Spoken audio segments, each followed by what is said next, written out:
新台病院神经科医师简崇耀表示，真侪国内外文献报告，运动对着帕金森病的好处，包括动物的实验对着脑细胞有保护的作用，以及人体试验伫个临床的评估甲脑部的影像证据，有持续的运动习惯的病人，病况会较稳定。帕金森的治疗方面，当然药物是很重要的其中一环。那来门诊，我们的医师都会根据帕金森的治疗指引，给予最有实证、还有最有效果、最量身定做的药物治疗。那药物治疗最主要目的是让你的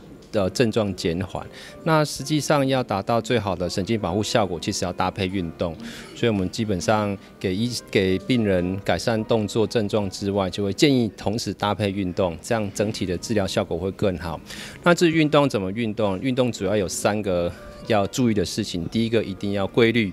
那规律运动之后，下一个是要加它强度要够，运动的强度要够。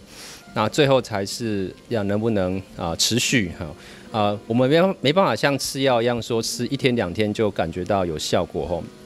那运动可能要运动1个月、3个月，甚至半年，你才感受得到运动带来的效果。但是运动带来的好处，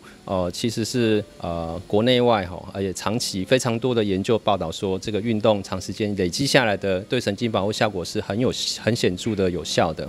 医师表示，不管是单一的运动、有氧，或者是复合式的训练，文献的报告并无讲对一种较有效果，只要维持规律甲运动的强度。伫个强度方面，建议至少要达到心跳速度上升，小可会喘甲流汗，而且每天持续30分钟以上。对着帕金森症状，唔定改善机体的活动，甚至讲话甲吞咽的功能，嘛拢有帮助。台南新闻林根采访报道。